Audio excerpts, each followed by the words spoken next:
ಮಾಡ್ಬೇಕು ನಿದ್ದೆ. ಮಾಡ್ಬೇಕು ನಿದ್ದೆ ಯಾಕೆ ಏನಾಯ್ತಂದೆ. ನಾನೇನು ಹೇಳಕತ್ತೀನಿ ಹೊಟ್ಟಿ ಕಡೆಕತ್ತದ ಅಂತ ಹೇಳಿಲ್ಲ. ಮಾಡಿದೆಲ್ಲ ಮತ್ತೆ ನಿದ್ದೆ. ಇಲ್ಲ ಹ್ಞೂ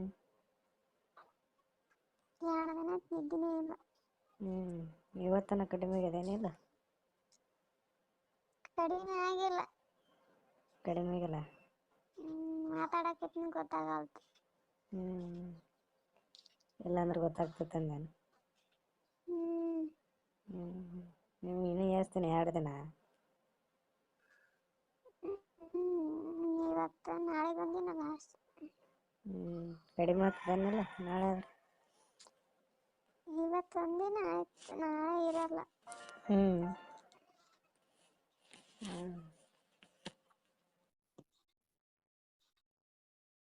ಫಸ್ಟಿನ ದಿನ ಜಾಸ್ತಿ, ಮರುದಿನ ಸ್ವಲ್ಪ ಕಡಿಮೆ.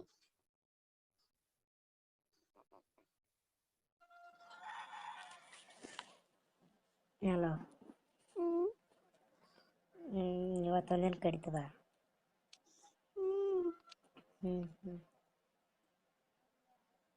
ಏನು 2 ದಿನ ಫಿಕ್ಸ್ ಇರುತ್ತೆ ಏನದು ಹೊಟ್ಟೆ ಕಡಿಯೋದು. 2 ದಿನ ಕಡಿತಿದ್ದಿಲ್ಲ ಈ ಸಲ. ಯಾಕೆ ಒಂದು ಫಸ್ಟಿನ ದಿನ ಅಷ್ಟೇ ಕಡಿತಿತ್ತು. ಇವತ್ತು ಯಾಕೆ ಕಡಿಮೆನೇ ಆಗಲ್ತು. ಈ ಗುಳಿಗೆ ನುಂಗಿದ್ರೆ ಏನು ಮಾಡ್ತದ ಮತ್ತೆ ಒಳ್ಳೆ ಇನ್ನೂ ಜಾಸ್ತಿನೇ ಆಗ್ತದೆ. ನುಂಗಬಾರ್ದಂಗಿತ್ತು ಅಂದ್ರೆ ಯಾಕೆ ನುಂಗ್ಬೇಕು. ಅದಕ್ಕೆ ನುಂಗಿಲ್ಲ. ಅದು ನೋವು ಹಂಗೆ ಅಷ್ಟು. ಒಂದೊಂದ್ಸತಿ ಹೆಂಗಾಗ್ತದೆ ಸಾಯರ್ತರ ಆಯ್ತು. ಮತ್ತು ಎಲ್ಲರೂ ಕೆಲವೊಬ್ರು ಆರಾಮಿರ್ತಾರೆ. ಲೇಟ್ ಆಗಿರೋದು ಹೇಳ್ತೀನಿ. ಒಬ್ಬೊಬ್ರು ಚಂದ ಇರ್ತಾರ. ನಾನು ಏನು ಇರಲಿಲ್ಲ ನನಗೂ. ನಾನು ಡೇಟ್ ಆದದ್ದೇ ಯಾರಿಗೆ ಗೊತ್ತಾಗಲ್ಲ. ಈ ಹೊಟ್ಟಿ ಕಡೆ ಸಲಿಯಾಗಿ ಎಲ್ರಿಗೂ ಗೊತ್ತಾಗ್ತದೆ. ಈ ಪಾಡ ಇನ್ನು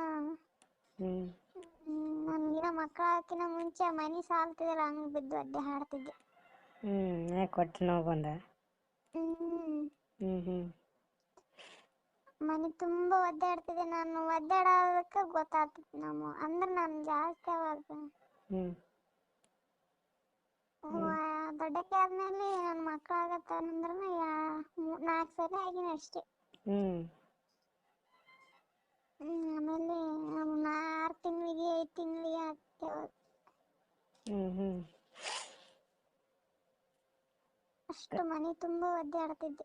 ಕಂಟಿನ್ಯೂ ಆಗ್ತಿರ್ಲಿಲ್ಲ. ತಿಂಗಳು ಆಗ್ತಿರ್ಲಿಲ್ಲ. 4 ತಿಂಗಳು 5 ತಿಂಗಳಿಗೆ ಆಗ್ತಿದ್ದೆ. ಅಲ್ಲಿದ್ವಿ. ನಮ್ಮ ನಮ್ಮ ನಮ್ಮವನ್ನ ಅಣ್ಣನ ಹೆಂಡ್ತಿ ಅಕ್ಕ ಕೊಟ್ಟದ ಹಾಕಿನ. ಅವ್ರ ಊರಾಗ ತಪ್ಪಲ ಕುಡಿಸ್ತಾರ ಹೊಟ್ಟಿ ಕಡೆ ಅದಕ್ಕಂತಂದ್ರು. ಹೋಗಿ ಕುಡಿದು ಬಂದೆ. ಅದು ಹುಟ್ಟಿದ ಬೆಳೆದ ಕುಡಿಯ ನೆನ್ಸೋಗ್ತಾರ. ಕುಡಿದ್ಮೇಲ ಕುಡಿಯಾಗ ಏಸಿ ಬರ್ತತ್ತು. ದೇವ್ರದವ ಏಸಿಗೆ ಬಡದನಾರ ಅವ್ರು. ಕುಡಿದ್ರು 3 ದಿನ ಏನು ತಿನ್ನಂಗಿಲ್ಲ. ಖಾರ ಬರೇ ಸಪ್ಪನ ಹುಳಿಕಾಳು ಬಿಳಿಜಾಳ ರೊಟ್ಟಿ. ಅದಕ್ಕೆ ಉಪ್ಪು ಖಾರ ಏನಿಲ್ಲ. ಒಂದು ಬೋಳಾಳೆನ ಹಾಕ್ರಿ ತಿನ್ನಕಂದ್ರೆ ಆಗ್ತಿಲ್ಲ. ನಾನು 3 ದಿನ ಉಪವಾಸ ನೋಡಿ. ಅದು ಹುಳಿಕಾಳು ಕುದಿಸಿರ್ತಾರಲ್ಲ ಅದು ಕಟ್ಟು ಅದನ್ನ ಕುಡ್ಸೋರು ಮುಂಜಾನೆ ಎದ್ದೇಳನ. ಬರೀ ಅದನ್ನೇ 3 ದಿನ ತಪ್ಪಲ ಕುಡಿಯತನ 3 ದಿನ ಅದನ್ನೇ ಕುಡಿಬೇಕು. ಕಂಟಿನ್ಯೂ ಕುಡಿಬೇಕಾ 3 ದಿನ? 3 ದಿನ ಕಂಟಿನ್ಯೂ ಕುಡಿಬೇಕು. ನೀರು ಮುಟ್ಲಾರ್ದ ಹೋಗ್ಬೇಕು. ಅಲ್ಲಿ ಮಾರಿನ ಸಕ್ಕಬಾರ್ದು, ಹಂಗೆ ಹೋಗಿ ಕುಡಿಬೇಕು. ಮತ್ತೆ ಊಟ ಕುಡ್ದು ಬಂದ್ಮೇಲೆ ಅದೇ ಸಪ್ಪಂದು ಅದು ಕುಡ್ದು ಬಂದ್ಮೇಲೆ ಹುಳಿ ಕಟ್ಟು ಕುಡಿಯೋದು. ಆಮೇಲೆ ಉಣ್ಬೇಕಾದ್ರೆ ಬೀಜ ರೊಟ್ಟಿ ಸಪ್ಪನ ಹುಳಿಕಾಳು. ಜೀವ ಹಿಂಗ ಆಗೋಯ್ತು. ನಾನು ಹಂಗೆ ಆರಾಮ್ ಇರ್ತಿದ್ನಲ್ವ. ಇವ ನನ್ಗೆ ಯಾಕೆ ಕುಡಿಸಿರನಕಿ. ಆಮೇಲೆ ನನ್ನೇ ಕಾಯಾರ ಅವ್ರಿಗೆ ಎಲ್ಲಿ ರೊಟ್ಟಿ ಖಾರ ಉಣ್ತಾಳೇನಂತ. ಆಮೇಲೆ 3 ದಿನ ಆದ್ಮೇಲೆ ಅವಾಗೆ ಅದೇ ಸೆರಗ ನಿಂತೆ ನಾನು.